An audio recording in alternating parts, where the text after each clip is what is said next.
welcome to the Courageous Self-Care podcast. I'm your host, Christina Marlette.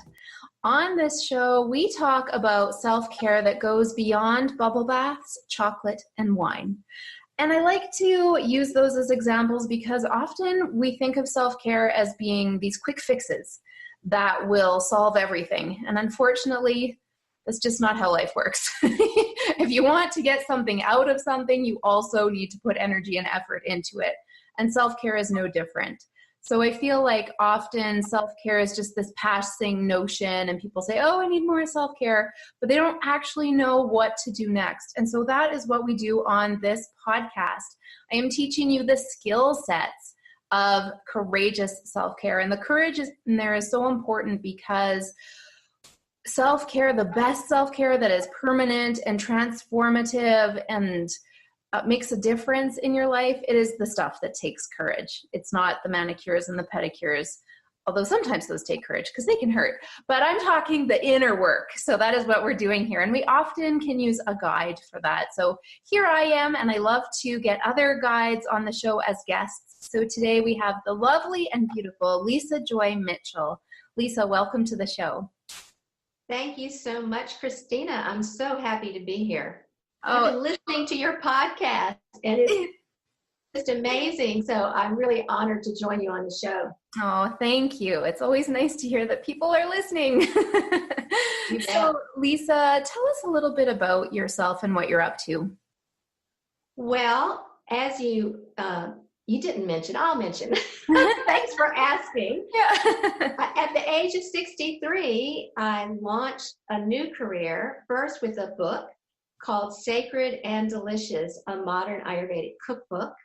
And just real briefly for people who may never have heard the term Ayurveda, Ayurveda is the profound and very vast wellness and medical system of India that's more than 5,000 years old.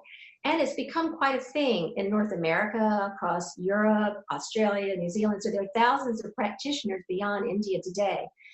And I used it as a path for healing for myself when I was struggling with a lot of chronic health problems.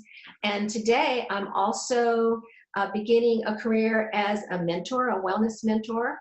I teach cooking classes. I'm a public speaker. So there's lots ahead. It's a very exciting time. And it's kind of amazing to launch a new career at the age of 63. I think that is so inspiring, and it feels like this is happening more and more, like especially for women. I'm seeing in different programs that I've been in, it's not uncommon for people to say, you know what, I'm not done learning. I'm not done teaching. I feel like I have so much left to give, and that is really exciting. And so finding maybe a whole new passion or delving into something that was just an interest before and really creating something out of it, which I think helps people feel alive. Exactly. And also to continue to be of service. I think so many people, at least in my mother's era and before, people always thought about retiring at 65. And perhaps because we have more opportunities for better health in this day and age, it's possible to keep on going. I just can't imagine sitting around only having manicures and pedicures and playing golf and tennis or whatever. I want to make a difference still and want to be of service to help others. So I found a way to do it that I am really passionate about. That's wonderful. I think 63 is the new 43. Yeah. With some added bonus perks of years of wisdom. One would hope. Yeah. Yeah, and I think that's true. Yes. Lisa, one thing I love to get our guests to do on the show is to share your current favorite self-care practice. And there's a few reasons that I love to do that. One of them that feels important to share right now is we change. We are malleable. We are always learning. And so something that we might have done in the past for self-care may no longer serve us. And so that's why I say current self-care practice, because it, being a recovering perfectionist, as we were discussing before we started the interview, I used to think, oh, I've got this perfect series of things that I do, and it's serving me, so it's perfect, and I am never going to change it. And then one day I'm like, I don't want to do that anymore. Oh no, what happened to the perfection? So it can change, and that's okay. That's good to know that, so we can follow our intuition and our guidance and learn new things, which keeps us fresh. So what is something that you love to do currently for self-care? Well, I have to say that self-care has become a way of life for me. And so there's actually not just one thing that I do, but I plan my whole day around self-care. And I get a lot of work done. I'm very productive, but I know that I have to take care of my health because I had some health problems come up from time to time. So I'm afraid I can't just tell you one thing, if that's okay. Oh, that's totally fine. I'd hate to give up the other 3 or 4. And I have been doing them for a long time, and maybe one day it'll change, but we'll see what happens as time goes on. But I love to start the day with a little bit of hatha yoga. I start my day very gently in the mornings.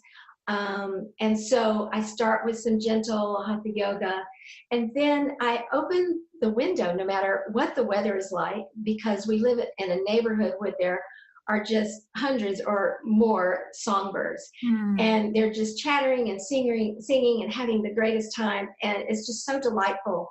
So when I sit for my practices of meditation and pranayama, I'm also feeling like I'm in nature, even though I'm inside, protected from the elements. And so I start with about 10 or 15 minutes of pranayama, the yogic breath. I start with ujjayi breath because it's a slow, gentle, deep way of waking up, again, very gently, and also grounding me. Ujjayi breath does that for me, because when I wake up, I usually wake up with a start, and I already have a list of a million things that I think I must get done today. So the ujjayi breath really brings me back into my heart and settles my nervous system and keeps me calm. And then after about 10 minutes of that, I do it's what's called Bhastrika, sometimes called bellows breath. And this is a much more energetic kind of breath. And so this is much more of a wake up. It really energizes me. And so when I finally do start my day, I don't have to have coffee. Caffeine's terrible for me. It's my enemy, not my friend, but Bhastrika wakes me up. And then I slow my breath again to go into meditation. So I love to meditate. At least for 20 minutes, and on a day when it seems very easeful, my schedule, I'll even meditate up to an hour. So that's how I love to start my day. And then depending on the weather, I really want to get in a brisk walk sometime during the day. In the winter, I'll walk in the afternoons when it warms up. Here it's going to be 66 Fahrenheit. I think that's like around 19 degrees Celsius. Yes. So that's the lovely thing about living in the American South. And in the summer, I'll walk earlier in the morning. I also swim laps. So exercise is not just an external thing. It's not just about my body image, but it's also about my mental and emotional well-being.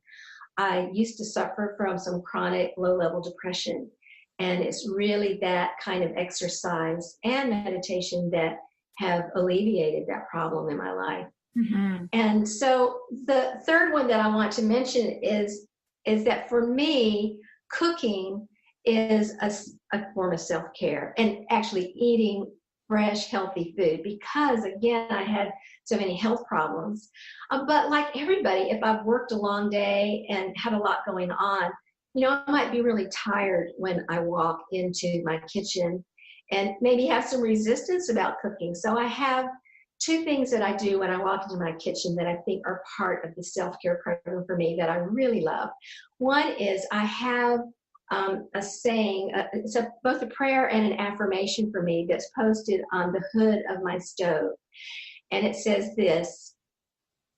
Let me see if I can get it right in my head. It says, I embrace my dharma of cooking as an act of selfless service and self-love. Oh Lord, please come cook with me today that I may experience your delight in all actions. And so when I offer that up, I feel like I'm getting the support of the divine coming back to me, so that again, I have the energy to do what could be another job, but instead I've initiated it as a sacred activity. Mm-hmm. And I also do something called arati or puja, where I wave a tray with a candle and flowers, and I wave it, again, invoking the divine power to come be with me and giving thanks for all the blessings of the food that's going to be offered at our table today.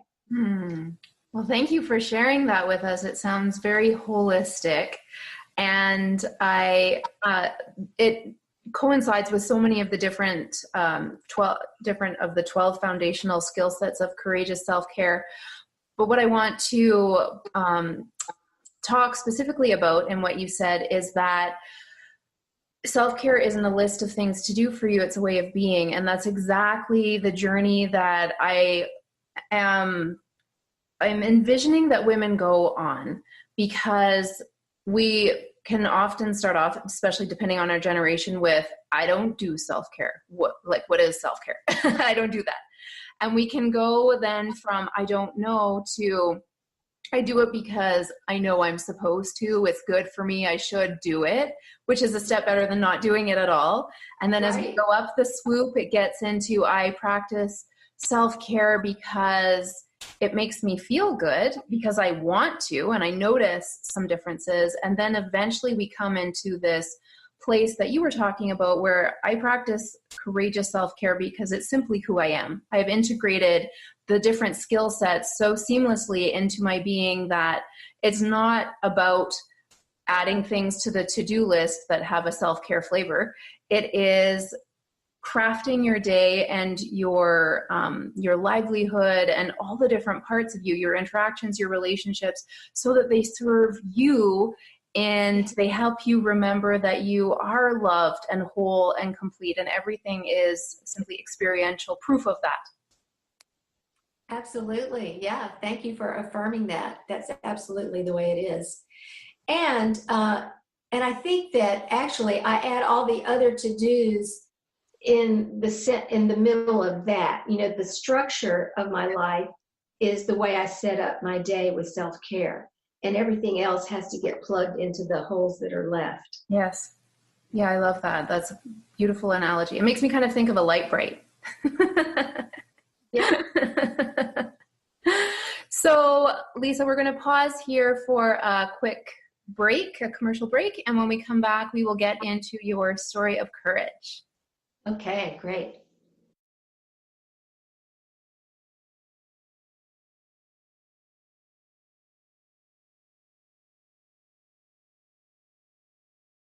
Welcome back. Thank you for sticking around for what I think is generally my favorite part of the interviews. I just love hearing my guests' stories of courage. And before you get into yours, Lisa, one of the reasons I think it's so important to share these stories of courage is the people who share the story benefit. So it's a form of full self-expression. It's not about hiding who we are and being overly humble and saying, I don't know that anyone actually wants to hear this story. It's about this expression of, you know what, I had some fear, I did this, and this is how it turned out. And so for the speaker, it's super powerful. And then for the listeners, it's so beneficial to receive these stories, and they can help build our own courage muscle.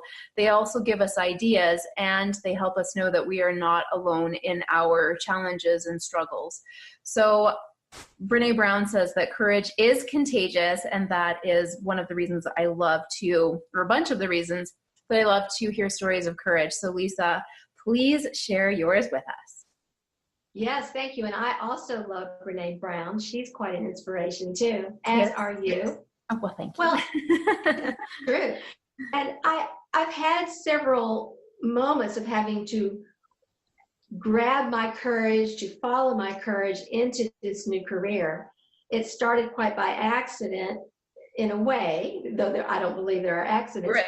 But 20 years ago or so, when I started getting really sick and I gave up corporate life and a public relations career where, I had a real strong identity as being a successful woman.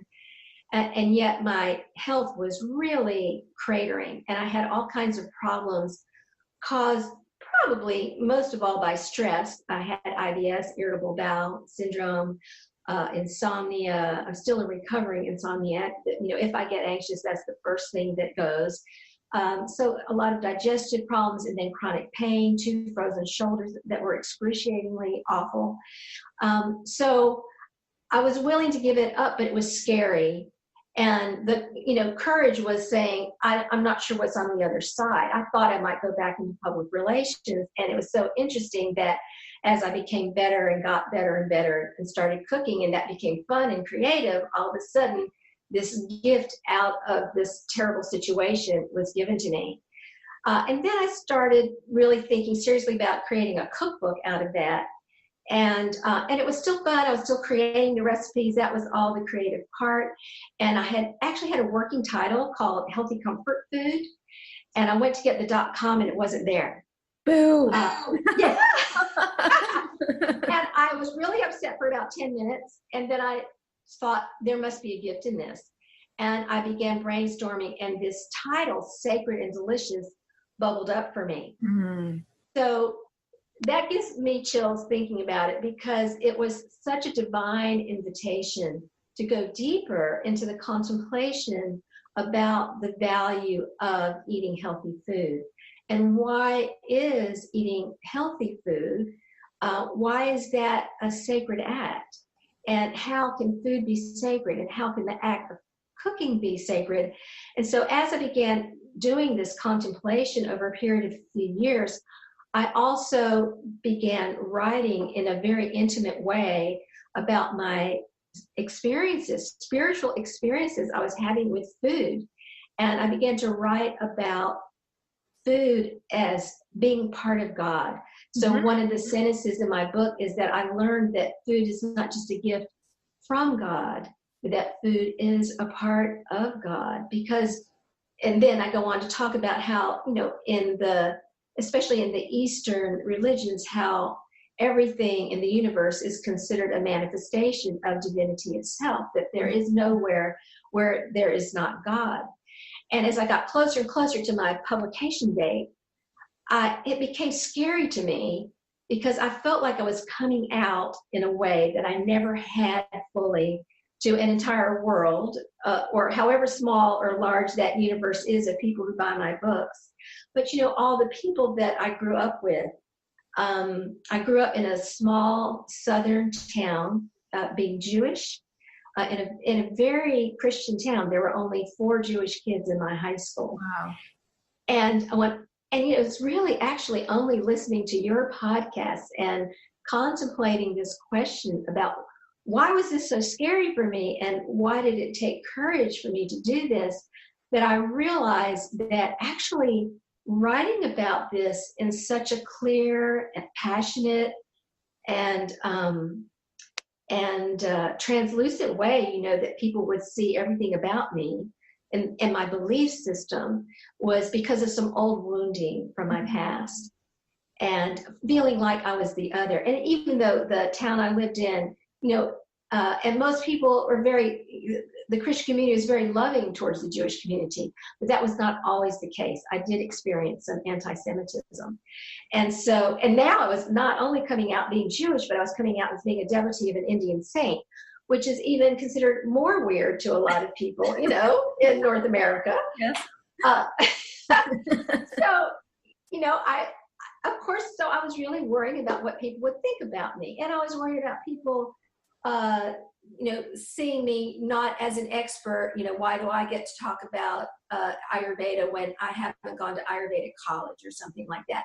I was just writing from lived experience of 20 years of healing myself and helping other people, but still, right? So this was this constant fear of what other people were going to think about me and say about me. So I just pushed through it with support, with my practices, talking it through, getting support from my own mentors, through my faith, certainly through my spiritual practices. And coming through the other side has been probably the most exhilarating experience of my life, because it doesn't matter what people think. A, I finally got that. And B, I created this very beautiful book that can be of service to others. Mm-hmm. So it's been really exciting. And it was even scary for me to talk about it again today, so it came up again. Yeah. I'm sure you got other people say that. Yes. Because it's one more new audience of people who, are going to be hearing about, maybe have different life experiences than I've had and a different view of spirituality, a different view of God than I have. It seems to me kind of a radical thing to say that food is part of God in a way. But it's not considered radical, in the Eastern part of the world. Mm-hmm. So there you have it.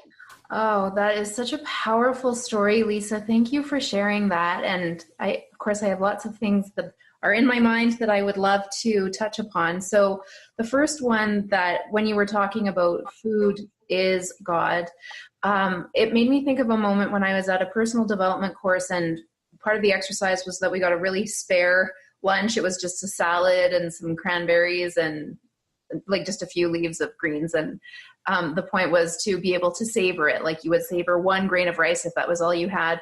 And I remember looking at a cranberry and I picked it up and I thought, this cranberry has all of the elements of the universe in it. Like it has minerals, it has water, it has sunlight, it has whatever came from the dirt. And even more profound, this cranberry is only for me. No one else is ever going to get to experience this particular cranberry. Like its destiny was to become a part of me. That seems very divine. That's great. Yeah. And I can tell you that cranberry tasted better than any cranberry I'd previously tasted.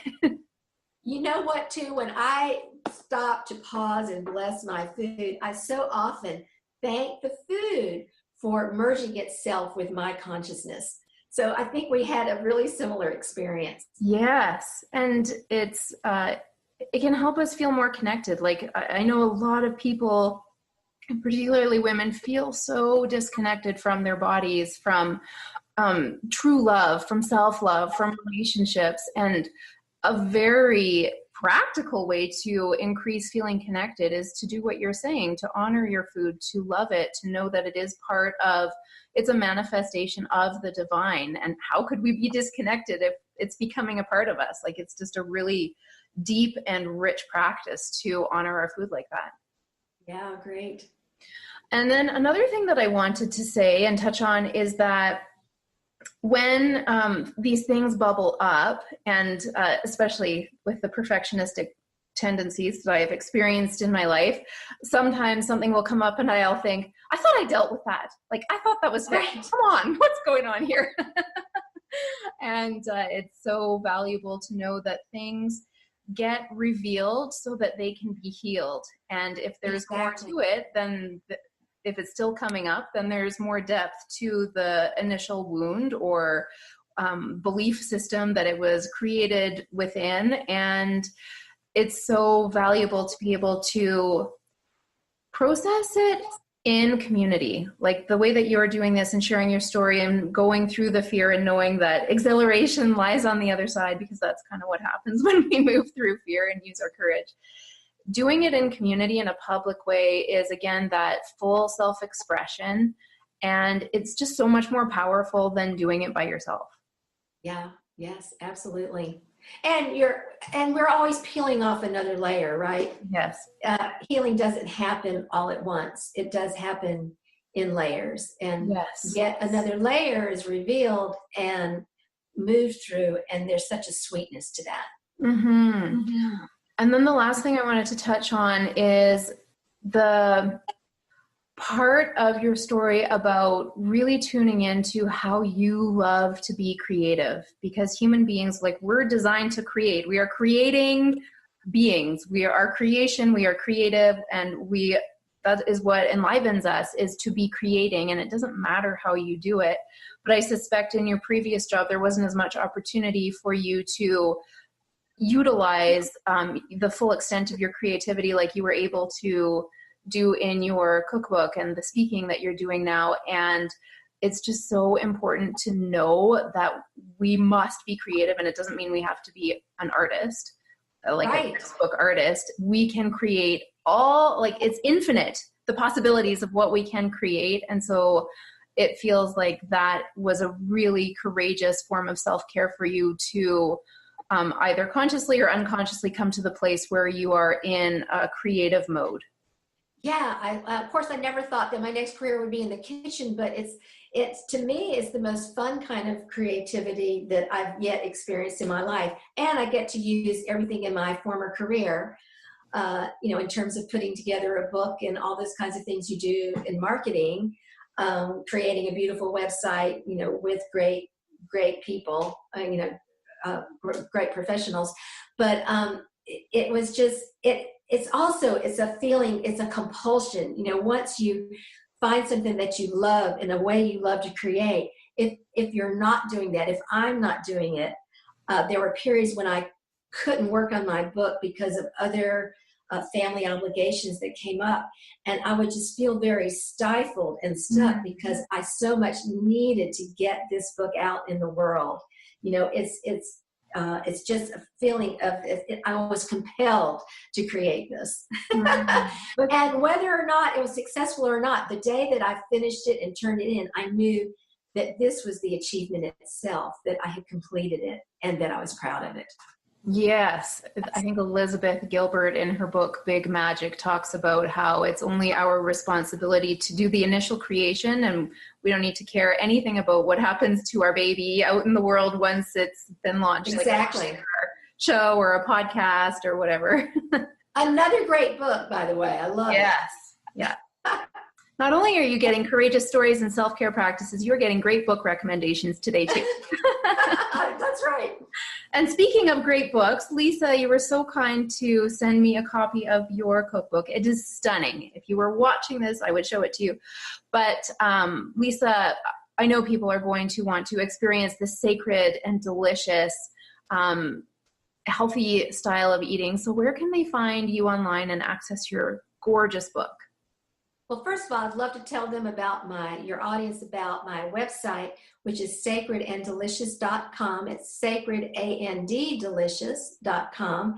And there you'll also find my blog. So there will be blogs about healthy living, sometimes about spirituality and its connection to healthy living, and then also new recipes all the time on top of the recipes in the book.